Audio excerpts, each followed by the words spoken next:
Hello everyone, welcome to let's crack UPSC से हिंदी। बहुत बहुत स्वागत है आप सबों का। तो करंट न्यूज ये है कि नागालैंड सरकार ने महिलाओं को 1/3 आरक्षण दिया है। तो विमेन रिजर्वेशन बिल काफी चर्चा में रहा है। तो केंद्र में लोकसभा में भी ये पास हुआ है, नागालैंड सरकार ने पास किया है। और इस तरह के क्वेश्चंस आप लोगों को पूछे जाते रहे हैं। लास्ट में एक क्वेश्चन मैं आप लोगों को दिखाऊंगी जो 2019 में पूछा गया है और आपसे फिर से पूछा जा सकता है। तो इन्हीं सभी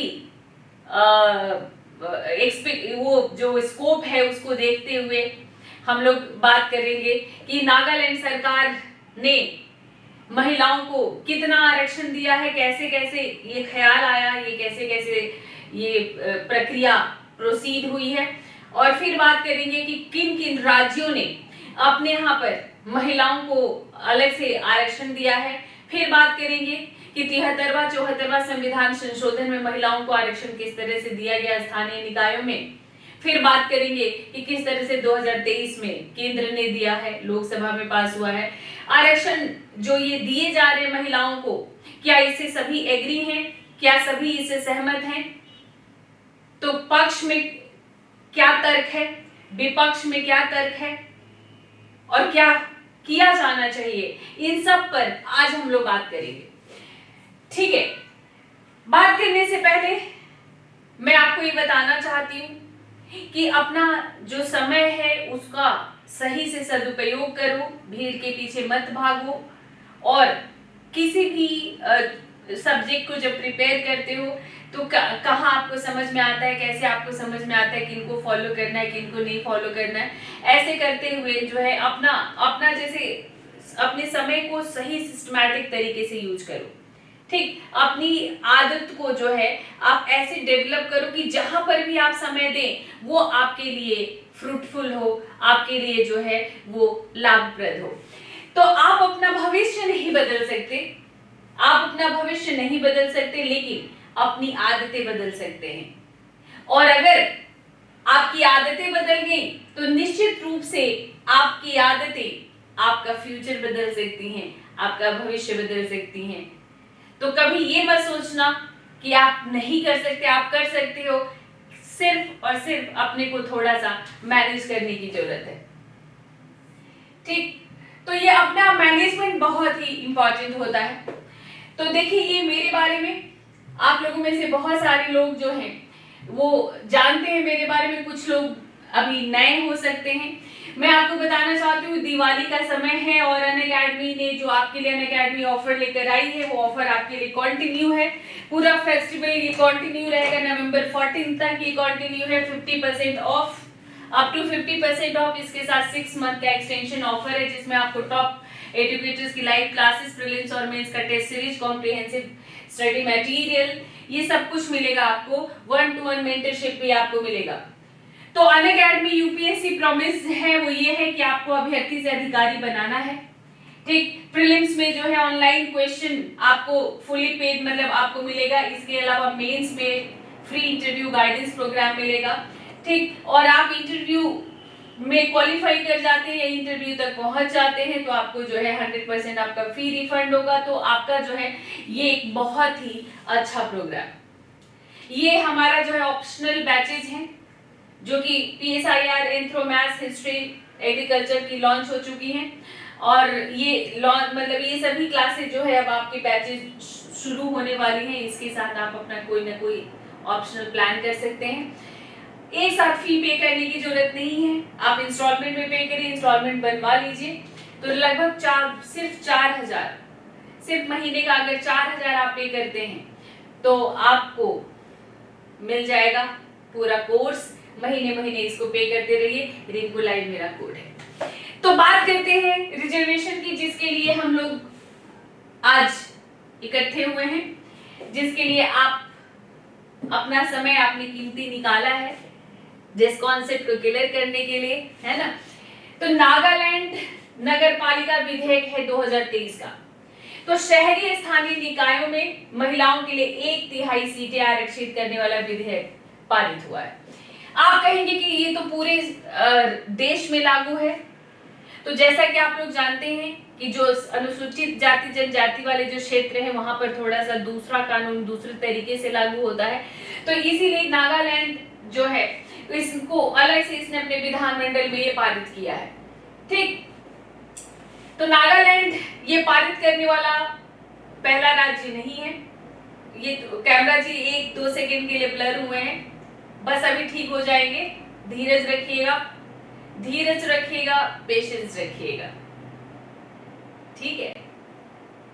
तो बस अभी अभी ठीक हो जाएगा। ये कुछ होता है, अब ये कुछ समझ नहीं आ रहा है कि ये मैं एक बार पूछती हूँ, ऐसी इतनी व्यस्तता में समय निकलता है कि पता ही नहीं चलता कि टाइम कैसे निकल रहा है, समझ लो। और ये जो है जब सेशन शुरू करती हूँ तो लगता है कि अच्छा देखो क्लियर हो गया, पूछना है, टीम को दिखाना है, और नहीं तो बस बिजी बिजी बिजी। तो welcome all of you, welcome. तो स्थानीय निकायों में जो है महिलाओं को आरक्षण देने वाले और कौन कौन से राज्य हैं? क्या नागालैंड पहला है? तो नहीं, नागालैंड पहला नहीं है। महाराष्ट्र, आंध्र प्रदेश, बिहार, छत्तीसगढ़, झारखंड, केरल, इन लोगों ने लोकल एडमिनिस्ट्रेशन में, स्थानीय निकायों में जो है इन्होंने 50%, जबकि जो है हमारा 73वां संविधान तो 1/3 की बात करता है, इन लोगों ने जो है 50%, समझ लो 50% इन लोगों ने क्या कर दिया है, तो 50% रिजर्वेशन में तय कर दिया है कि इनके लिए, महिलाओं के लिए। तो बात करते हैं कि लोकल बॉडीज में जो रिजर्वेशन है वो किस तरह से एग्जीक्यूट होता है, किस तरह से किया गया है। तो देखो आर्टिकल 243 अनुच्छेद 243 डी कहता है अनुसूचित जाति और अनुसूचित जनजाति के लिए सीटों को आरक्षित किया जाएगा। ये पुरुष और महिला कोई भी हो सकता है, ठीक। तो अनुच्छेद 243 डी के अनुसार एससी और एसटी के लिए आरक्षित कुल सीटों में से 1/3 सीटें एससी और एसटी की महिलाओं के लिए आरक्षित की जाएंगी। मतलब जो एससी और एसटी के लिए कुल रिजर्व सीटें होंगी उसमें जो है 1/3 सीट होंगी वो किसके लिए होंगी, वो विमेंस के लिए होंगी। ये आर्टिकल 243 डी कहता है। लेकिन इसमें जनरल क्लास कहाँ है? जनरल क्लास की महिलाओं के लिए रिजर्वेशन की क्या बात है? तो यहाँ पर 73वां और 74वां संविधान संशोधन है जो ये कहता है कि जो है सामान्य वर्ग की महिलाओं के लिए भी, ठीक, सामान्य वर्ग की महिलाओं के लिए भी 1/3 रिजर्वेशन जो है वो दिया जाएगा, ठीक। तो सामान्य वर्ग की महिलाओं के लिए आरक्षित स्थानों में 1/3 आरक्षण और एससी और एसटी वर्ग की महिलाओं को प्रदान किया जाएगा, ठीक। सामान्य वर्ग यानी जो जनरल क्लास कैटेगरी की विमेन्स है will be provided to SC and ST category women. तो सामान्य वर्ग की महिलाओं के लिए आरक्षित स्थानों में 1/3 आरक्षण एससी और एसटी वर्ग की महिलाओं को भी प्रदान किया जाएगा, ठीक। और बाकी जो उनका एससी और एसटी कैटेगरी में रिजर्वेशन मिला है उससे ये आरक्षण अलग होगा। मतलब ये क्या है कि मतलब ये सबके लिए ही, ऑल ओवर विमेन्स के लिए वो 73वां संशोधन बात करता है, ठीक, कि प्रत्येक नगर निकाय के 1/3 स्थान महिलाओं के लिए आरक्षित होंगे, ठीक है। तो अब ये महिलाओं के लिए आरक्षित इन स्थानों में जो है ये मतलब अन्य पिछड़े वर्ग, अनुसूचित जाति जनजाति, सामान्य वर्ग, इन सभी लोग इसमें शामिल रहेंगे। अब इसमें जो है देखिए आज कैमरा जी फिर ब्लर हुए हैं कि ये जो रिजर्वेशन दिया गया है या रिजर्वेशन को जो बढ़ाया जा रहा है, जो बढ़ाने की बात की जा रही है, तो क्या ये सही है? क्या ये सही है? कुछ लोग कहते हैं कि यस और कुछ लोग कहते हैं नो। कुछ लोग कहते हैं कि ये सही नहीं है। तो अब अगर हम लोग इस पर बात करें तो राजनीति में देखो महिलाओं का जो है उपयुक्त प्रतिनिधित्व अगर महिलाओं को दिया जाता है तो ये लैंगिक समानता की दिशा में एक महत्वपूर्ण कदम होगा। हमारे यहाँ पर जेंडर गैप है, ठीक, जेंडर गैप है। और एक जो ग्लोबल जेंडर गैप जो रिपोर्ट आया है, जो ग्लोबल जेंडर गैप रिपोर्ट आया है, तो उस रिपोर्ट में, ठीक है, उस रिपोर्ट में 146 कंट्रीज में जो कंडक्ट किया गया है, इस 146 कंट्री में भारत का जो पोजीशन आया है वो 48वां। 48 पोजीशन, 48 पोजीशन भारत का आया है। 146 देशों की सूची में भारत 48वें पोजीशन पर है।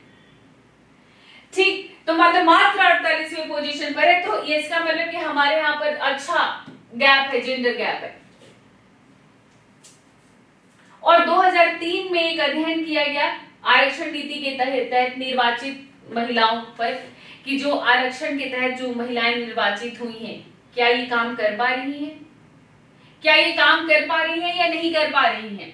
तो इस पर जो है मतलब ये कहा गया कि इन लोगों ने पब्लिक गुड्स में अधिक निवेश किया, ये महिलाएं अच्छा काम कर रही हैं।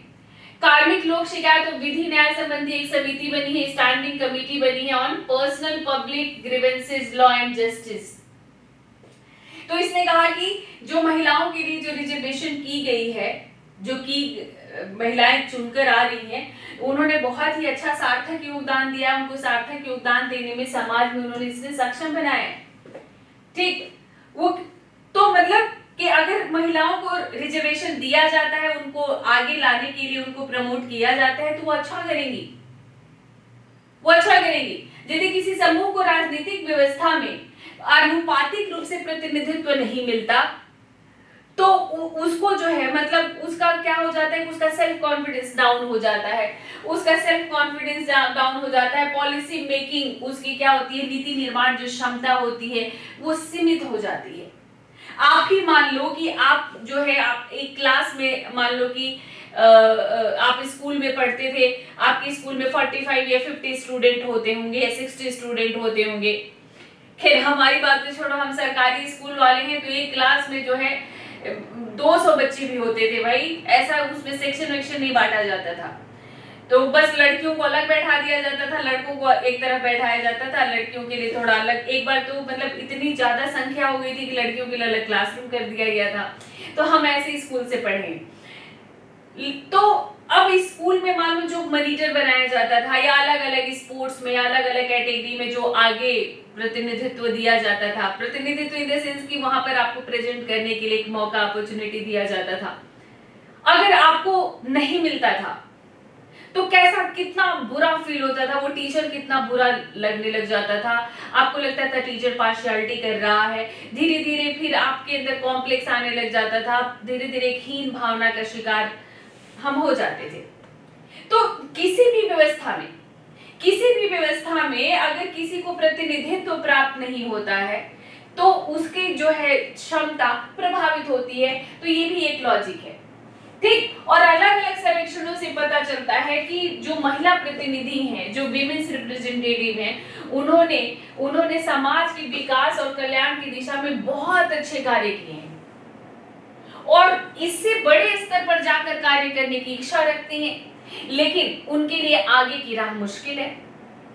अगर एक पंचायत प्रधान एमएलए बनना चाहती है या एमपी बनना चाहती है तो उसको कोई सपोर्ट नहीं करता, और या फिर उसको कई सारे गलत मीन्स अपनाने पड़ते हैं, या फिर जगह जगह पर समय समय पर उसको क्या किया जाता है, उसको सप्रेस करने की कोशिश की जाती है। तो यहाँ पर जो है यही जरूरत है रिजर्वेशन की, यहीं पर, ठीक, कि राजनीति में जो विमेन रिजर्वेशन है वो महिलाओं को एम्पावर करेगा, महिलाओं को सशक्त बनाएगा ऑन वेरियस लेवल। क्योंकि ये जो महिलाएं हैं जब ये चुनकर आती हैं, जब इनको प्रतिनिधित्व का मौका मिलता है तो ये अपने जैसी बहुत सारी महिलाओं को आगे लाने का प्रयास करती हैं। अगर रिजर्वेशन नहीं मिलेगा तो ऐसा हमारे यहाँ पर जो पुरुष प्रधान समाज है तो वो एक महिला जो कि राजनीति में आती है वो कई बार उसको अच्छी नजर से नहीं देखा जाता है, और उस महिला के सामने अगर एक मेल कैंडिडेट होगा तो अगर एक मेल कैंडिडेट होगा समझ लो, तो उस मेल कैंडिडेट को ज्यादा वैल्यू दी जाती है,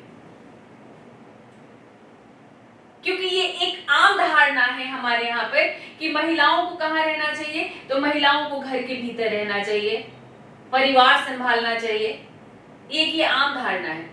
और यहाँ पर अगर रिजर्वेशन होगा तो महिलाएं खड़ी होंगी और लोगों के मन में भी होगा कि बस अब तो ये तो महिलाओं की ही सीट है और महिलाओं को ही चुनना है ना, तो फिर वहां पर उनके लिए वो हो जाएगा एक बाध्यता हो जाएगी। तो महिलाओं को राजनीति में भाग लेने के लिए आरक्षण क्या करेगा, प्रोत्साहित करेगा और इनके नेतृत्व को भी बढ़ाएगा। और ये भी देखा गया है कि महिलाएं हमेशा, क्योंकि वो भुक्तभोगी होती हैं, कहते एक नारी का दर्द नहीं समझेगी तो कौन समझेगा। तो ये महिलाएं जिनके साथ एक कॉमन इशू रहता है जिसको झेल कर सब आगे बढ़ते हैं, तो ऐसी महिलाएं जब आती हैं राजनीति में, जब इनको नेतृत्व मिलता है तो फिर वो उन मुद्दों पर काम करती हैं, ठीक, उन मुद्दों को प्राथमिकता देती है जो महिलाओं के साथ है, ठीक। और ये महिलाओं को जो मन को प्रभावित करते हैं, जैसे लिंग आधारित हिंसा, अक्सर ऐसा होता है कि तू एक औरत है, औरत बन के रह, तू एक औरत हो कि तू कैसे जबान चला सकती है, तू ऐसे कैसे कर सकती है, तू ऐसी बात कैसे कर सकती है। तो एक लिंग आधारित हिंसा इसको कहेंगे, क्योंकि एक औरत होने की वजह से वो अधिकार उसको प्राप्त नहीं है जो उसके पुरुष को प्राप्त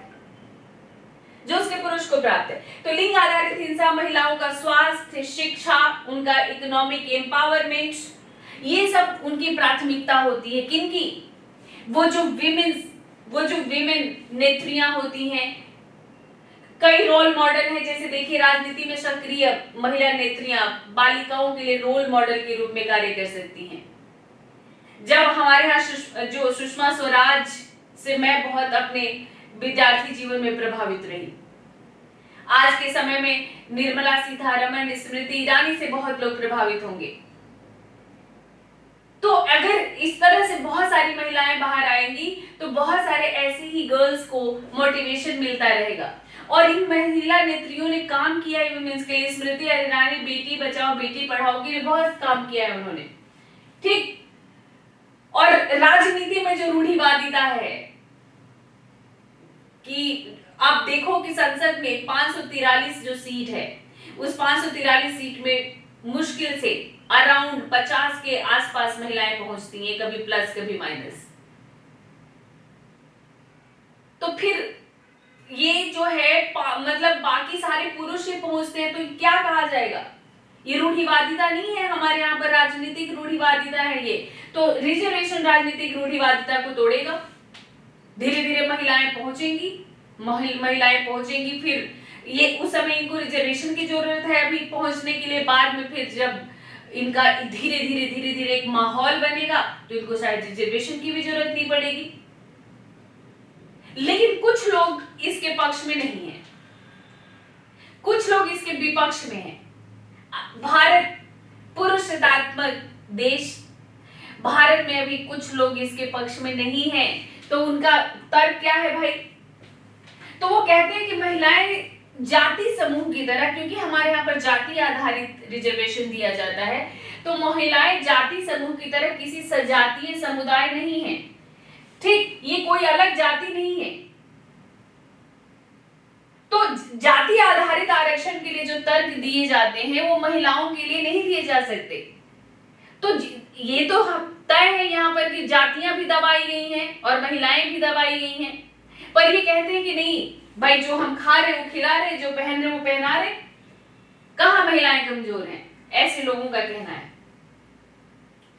ठीक। और ये भी कहते हैं कि ऐसा करने से क्या होगा, ऐसा करने से जो संविधान में गारंटी है राइट टू इक्वालिटी, ये इसका भी वायोलेशन होगा। समानता का जो अधिकार है, जो समता का अधिकार है, इस गारंटी का भी उल्लंघन है, क्योंकि आप यहाँ पर फिर भेदभाव करोगे, विमेन्स को रिजर्वेशन देंगे, जैसे ऐसे लोग जाति के आधार पर भी यही कहते हैं। और इनका दावा है कि यदि आरक्षण लागू हुआ तो महिलाएं योग्यता के आधार पर प्रतिस्पर्धा नहीं कर पाएंगी। योग्यता के आधार पर जो मतलब अपनी योग्यता साबित करके जो आगे बढ़ना एक अलग आत्मविश्वास देता है, यह तो योग्यता के आधार पर करेंगे नहीं, क्योंकि उनको रिजर्वेशन मिला हुआ है तो उनका दर्जा समाज में कम हो जाएगा, इनका ये कहना है। तो ये कहते हैं कि महिलाओं के अलग आरक्षण का जो विचार है महिला आंदोलन के बीच और अधिक विभाजन और संघर्ष पैदा करेगा। महिला आंदोलन चल रहा है, विमेन मूव, विमेन्स अपने राइट्स को लेकर मूवमेंट कर रही है, और बहुत सारे पुरुष भी हैं जो सहानुभूति रखते हैं, वो भी इनको सपोर्ट कर रहे हैं। तो इनको लग रहा है कि इससे और ज्यादा संघर्ष पैदा होगा। महिलाएं तो वो उस कंट्रोल में नहीं रहेंगी, बात नहीं मानेगी। तो ये सामाजिक परिवर्तन के लिए सामूहिक शक्ति के रूप में महिलाओं की एकजुटता और एकता को भी कमजोर करेगा। तो ये सिर्फ लक्ष्यदार भाषाएं हैं, मतलब सोशल चेंज की ये बात करते हैं। तो ये कहते हैं कि ये सॉलिडेरिटी, सोशल चेंज में सॉलिडेरिटी और कलेक्टिव फोर्स को कम करेगा, नहीं, ये कम करेगा कंट्रोल, ये नियंत्रण कम करेगा, एकजुटता को कमजोर नहीं करेगा, बल्कि एकजुटता को और मजबूत करेगा।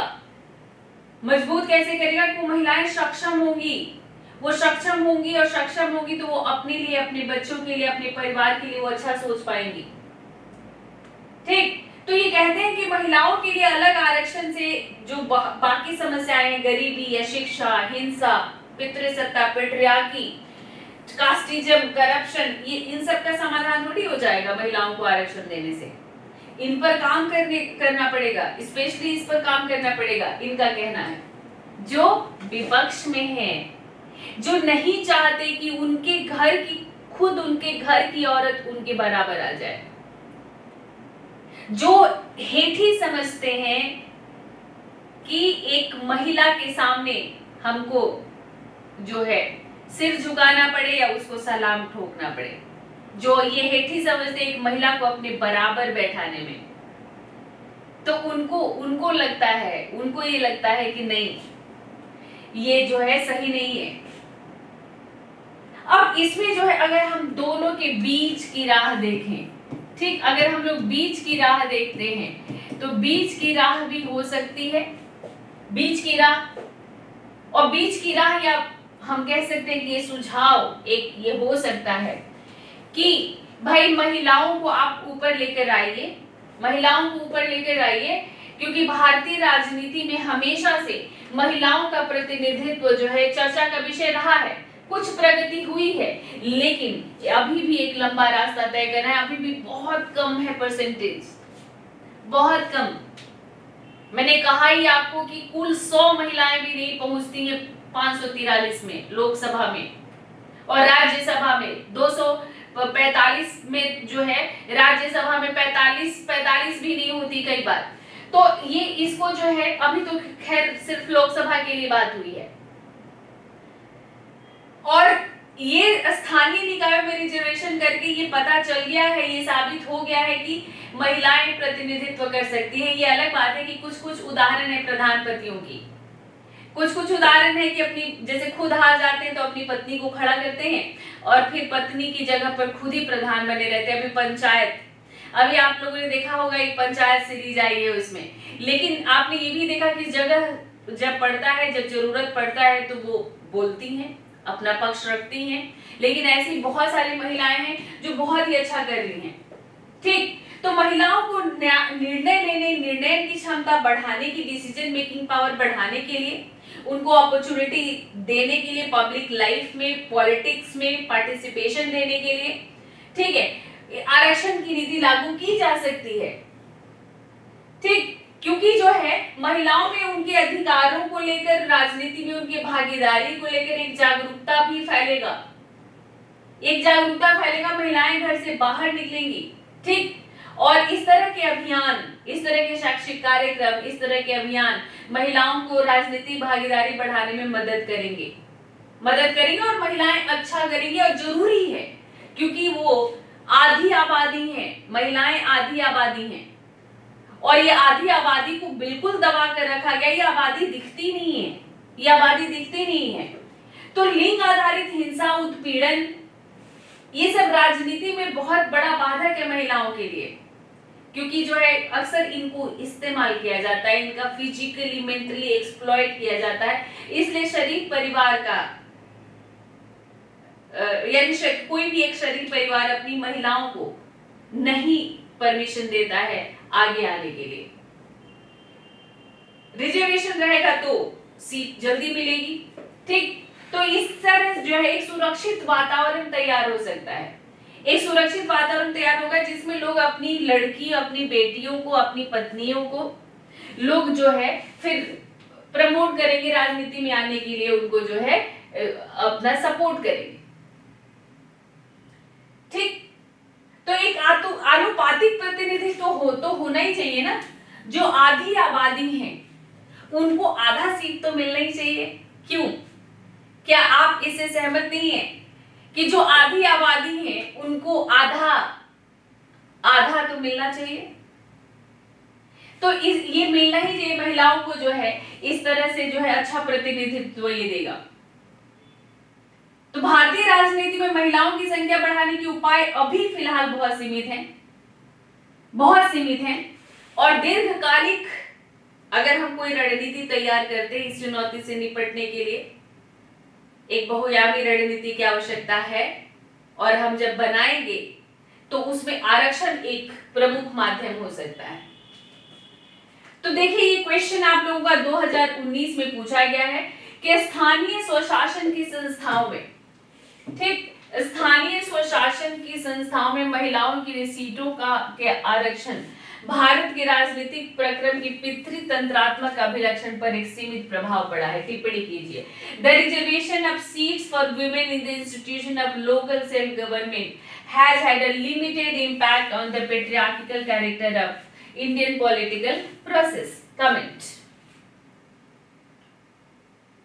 ये आपका पेपर 2 का क्वेश्चन है, पॉलिटी एंड आईआर का, कि अभी सीमित प्रभाव पड़ा है स्वशासन में, लोकल बॉडीज में उनको रिजर्वेशन देकर राजनीतिक प्रक्रम में पेट्रियार्किकल कैरेक्टर है उस पर एक लिमिटेड इम्पैक्ट पड़ा है।